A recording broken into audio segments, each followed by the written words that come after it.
Hi. A few months ago, I had the privilege of playing through and finishing Disco Elysium. And I have never in my life played a game that made me feel quite like it did, and I wanted to talk about it. I must have sat here for hours thinking about how to best describe this game to someone who had never played it. I can't recommend it to people the same way I could say, oh, you'd love The Last of Us because of its combat and story, or Baldur's Gate is for you if you love a tactical choose your own adventure. Because Disco Elysium is a powerful, heartbreaking, profoundly moving, cinematic, political, literary masterpiece. And I can't tell you I find it similar to anything else I've ever played. Nope. Nope. I haven't finished you yet. Go away. We'll talk about you later. The game is gut-wrenching. It's heartbreaking. It's brutally honest. It's philosophical to an unholy degree, yet downright weird and funny in the most random places. And who are you? What is your business here? Why are your clothes 4 sizes too small for you? It makes you think about your political stance in a dying world, even if you try so desperately not to have one, yet doesn't ever feel too biased either. And it's ridiculous. It's so ridiculous. And then all of a sudden, it's downright heartbreaking, and you're crying. And then you're crying later in the shower whenever you hear a Sea Power song. The only thing I can find a comparison to, just in the way it makes me feel, is Bojack Horseman. Now, this is an animated TV show, not a game. They aren't particularly similar in plot concepts, other than telling the tale of a deeply depressed man drowning in alcoholism. But I bring up Bojack because of how it made me feel. Do you want to be overly aware of your existence and how it actually truly affects the world and the people around you in a way you've never thought about before? Do you want to own up to your mistakes, your past, your future, and not just attempt to swim through it, but to drown in it first? I'm not gonna lie to you, it's a lot, which is why I feel like I can't recommend it to most people. But truly, we need more games like it. This is art. This is what I fell in love with when I started playing video games in the first place, but I just didn't even know it. Now, I'm gonna do my best not to spoil anything major, but I will be loosely talking about characters and events that happen throughout most of the game.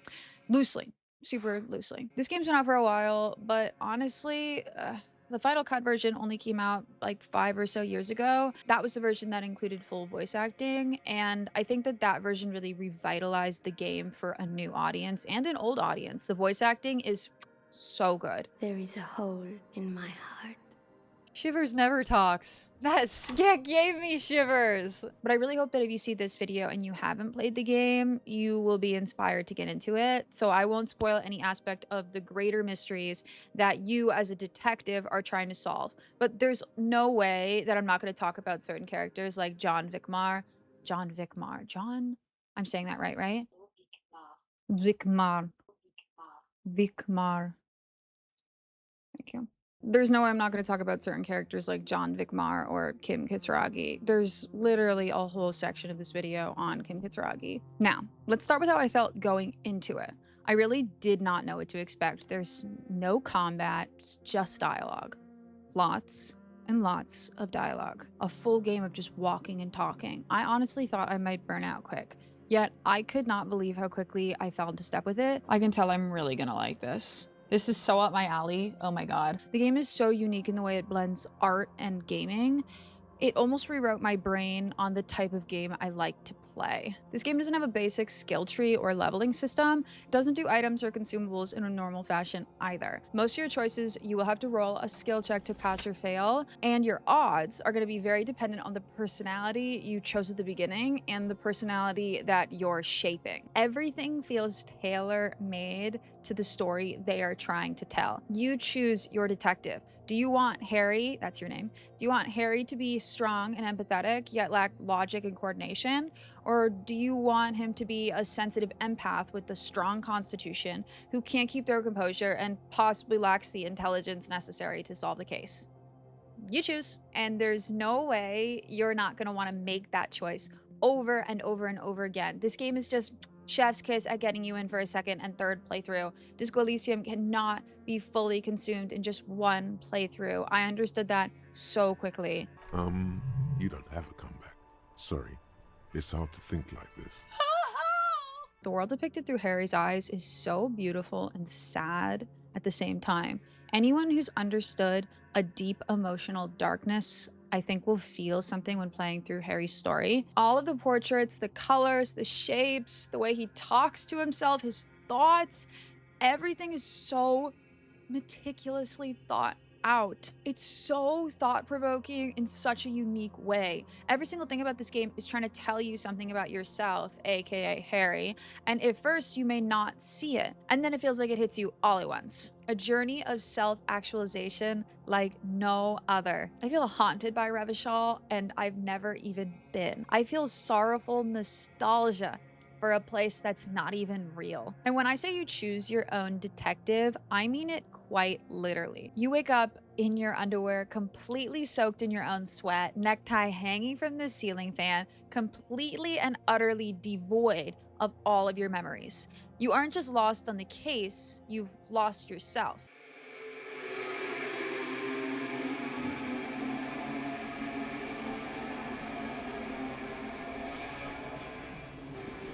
Real. Me after a nauseous spell at 2 a.m. Gone from a debauched life of self-sabotage and substance abuse. You either pick up the pieces from the fragments of your lost memory or embrace the nothingness while leaning into the worst version of yourself. It's your choice. And when this game lets you choose, it really lets you choose. Every single choice matters. Everything will come back. People talk about the illusion of choice all of the time in video games, and this is why we need more games like Disco Elysium, because Disco really does the opposite. Please work. I'm worried this will like -1 me. I'm not your pig, Kuno. You are? You're Kuno's pig? No! The things that you think don't matter, the little choices that you make, even the small objects that you pick up, all matter. Once Kim got mad at me in a conversation because I was carrying around a single bottle of alcohol, yet I swore I was sober. I had just picked it up as a loot hoarding goblin in passing, and Kim noticed. Someone always notices. And how can a game do this? How can a game really break out of the illusion of choice mold when I see like almost every other game I play fall into it? Because it was so important to them. It wasn't a pushed afterthought. They weren't treating you, the audience, like you were just some dumb person looking to waste time. They didn't sacrifice choice for graphics. They chose every single part of Disco Elysium and catered it around the story they want to tell, and you can tell. And that's why a lot of these Disco Elysium lookalikes cropping up aren't getting the same praise or recognition. You can take the art style and apply it to another game, but the art style was so deeply rooted in the art of the story. Disco Elysium set the bar so high for me. Playing anything else feels like I'm just watching myself move down a twine bubble map. And yeah, I didn't know any other words for whatever this is. Disco Elysium feels like such a web of interactions. I don't even feel like I'm playing a game at a certain point.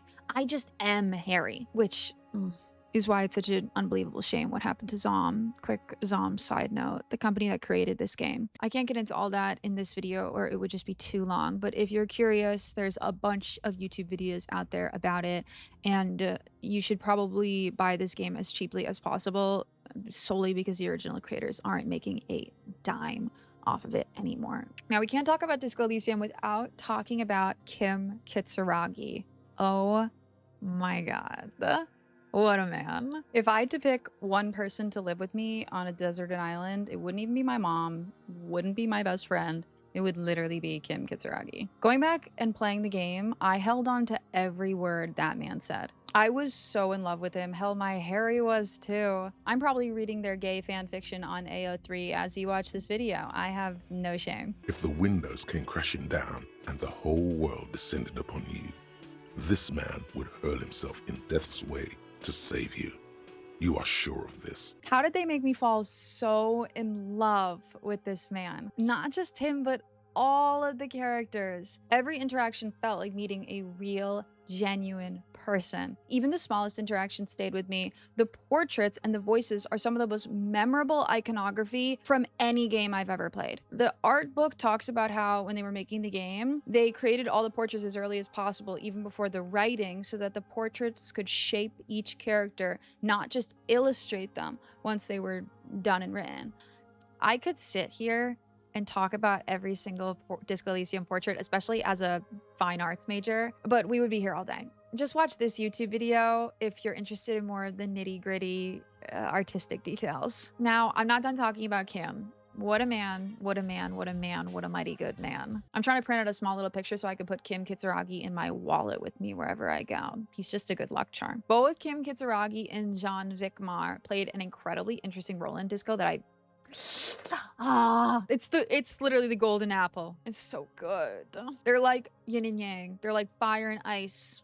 One will wait for you for hours while the other wouldn't wait a second. And they both care about you an extraordinary amount. They both know you, except one of them is tied to your past and another one's tied to your future. Kim is the kindness you need, but you're not sure you'd ever allow yourself to swallow. And John is the cold, sharp knife that is known because it already fits your wound. Just talking about these characters makes me feel like I'm talking about real people. These characters are so nuanced. They don't get boiled down to one character archetype. Nobody does in Disco. They're so grounded in their emotions in a way that's so rare to see in video games. Playing other games, you feel so often like everyone around you is just a companion that's there to serve you or push the story along or just an NPC in the world. So to create a game where every interaction feels like a real person, it's so cool. The narrative writing in this game is so rich. I don't know again how I'm supposed to play anything else. Even when you fail in dialogue, it feels satisfying and real. Like you were supposed to fail. It was all part of the universal plan. Brother, you should put me in front of a firing squad. I have no words for how I failed you. The game seamlessly finds a way to make even failure entertaining and rewarding, and unless it's death, it always moves the plot forward. Just like in real life. In life, we don't always say the right thing, know the right words. We learn and grow and build ourselves from our interactions. We level our rhetoric, our empathy as we move through life. But we grow these things as consciously as we do subconsciously. That's why Disco Elysium feels so hauntingly relatable while being grounded in a completely different artistic dystopian world. The game never stops you from making a mistake. It actually rewards you with something interesting and new. I would often stay there. In the tiny yard there. I think it actually sounds pretty good. But now, Oh God, oh my, oh. you're all alone. Don't back up into him like that. None of this matters. And all. The game never loses itself, even though you yourself are always lost. And it's not about being the hero. It's not about always being strong. It's about figuring out who you are and who you want to be. Again, the ultimate journey of self-discovery. And there's so many aspects of Disco Elysium that are so weird and kooky, and then they're just downright funny. And it's perfect. It blends the perfect level, I think, of like mystical fantasy in this dystopian world. Some parts I was like in awe of this fantastical element that I was looking at. And then there are other parts where I was sobbing. It's so random and weird sometimes. And at first that took me out of it a little bit, but then it just got me more absorbed in it. I can't tell you how much I appreciate it. Well, first off, it's a statement and not necessarily something that characterizes me as a person, even though the statement has character. And I do like piss. I have nothing but compliments for Disco, man. Nothing but compliments. And I've just never played a game like that before, where your boss battles are the people you talk to who have the most presence. The ones who command all the attention even in a crowded space. Those who kill you not with attacks, but with just an old uncomfortable chair in a dusty room. A game where your weapons are your thoughts and you don't start off very well equipped. Yet each thought you branch into, each choice you make leads you further down whatever rabbit hole you choose. The one thing I guess Disco Elysium can't escape are the absolutely ridiculous outfits you need to put on in order to pass some skill checks. Disco Elysium and Infinity Nikki should do a collab. They would love each other. Oh my god. I can't be seen wearing this.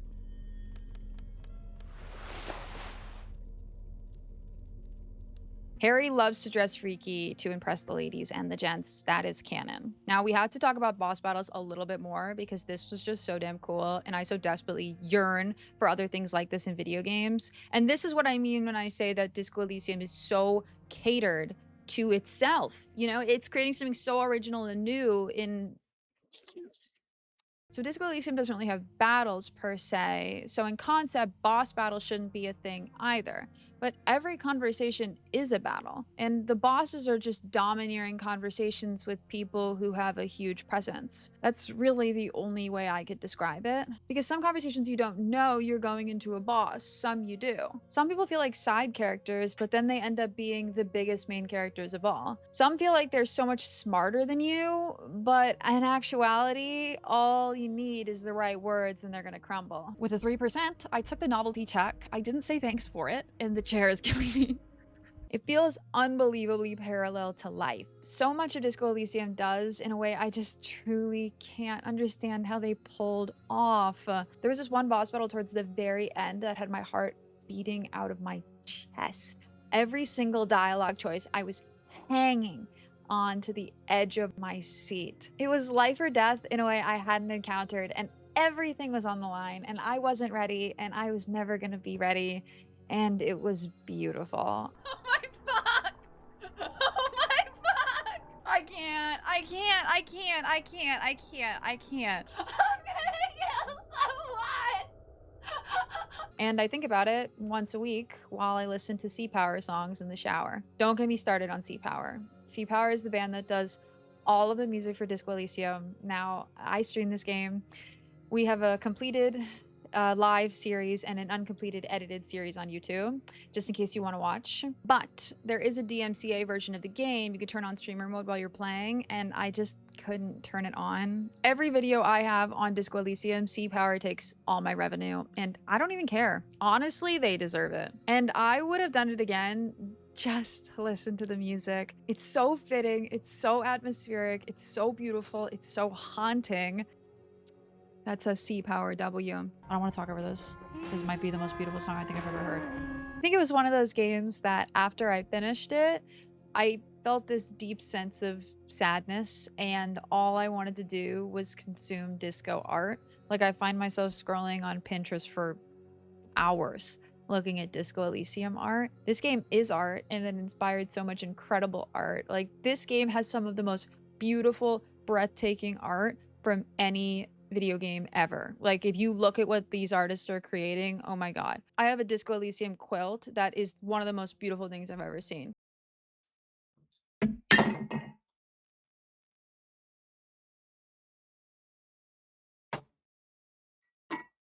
Now, I know I may get some people in the comments who hate the game's politics, think it's too one side or the other. I think this is just a POV you can't avoid. But for me, Disco Elysium does exactly what it sets out to do. First, it makes you realize that everything is political in the world. Every choice you make, every thought you have, it's impossible not to be political when politics shapes the world around you. Second, I think it's a great devil's advocate. It doesn't shy away from criticizing all forms of politics, fascism, capitalism, neoliberalism, and communism. There's a huge communism presence in the game, but it doesn't shy away from critiquing it either. Hey, psst. Who, me? Yes, you. Word on the street is you're ready to start building communism again. Whoa. How come there's word on the street and nobody's building communism? You keep saying things like, down with the bourgeoisie, eat the rich, sodomize the landowners, impale all people who have more than 25 real in their pockets. Literally murder all human beings, regardless of their political beliefs. That kind of stuff. I saw Reddit posts that went deep into the politics of Disco Elysium, and a lot of people framed it in a way that I thought was incredibly interesting. In simple, you choose how you want your journey to go in a political sense, but you'll always feel the trappings of a class-based historical materialism. You will feel the scarcity in the world around you, the creeping corruption of a broken system, torn apart by the futility of resistance. I wish I was smart enough to get deeper into the political side of Disco Elysium in this video, but I'm from the US, and what I know best is the crushing consumerist system known as hypercapitalism. And also this video is already too long. And before anyone says anything about how I need to play Planescape Torment, which is one of the biggest inspirations to Disco Elysium, we are currently playing it on the channel. I'm primarily a Twitch streamer, but I stream and interact on both YouTube and Twitch. After playing Baldur's Gate 1 and 2 and Disco, there was just no way for me not to play Planescape Torment next. I'm not far enough into that game to talk about it at the level that I want to though, so when we finish that, expect a video like this on it. Now there's so many other things that I could have gotten into in this video, but it was already like really long. I can't talk enough about how much this game altered my brain chemistry, so please leave a comment with what your favorite part of Disco Elysium was, what you loved, maybe what you didn't like if you tried to play it and you didn't like it. Also, tell me who your favorite Disco Elysium character is, or any other Disco Elysium-like games that you have to recommend. I would love to hear them. And thank you guys so much for watching this video and for being so patient with me with getting out new content. I have literally been displaced to renovation for 6 months, and my health has been also atrocious. I'm trying to get back to posting videos, so here I am. If you want to hang out with me more, consider following me over on Twitch. We stream twice a week over there, and we are making our way through all of the retro RPGs. We also yap a lot about pretty much anything. I love that part. And I hope you have a great rest of your week. I hope to see you on our Twitch channel, and if I don't, I hope to see you in the next one. Bye!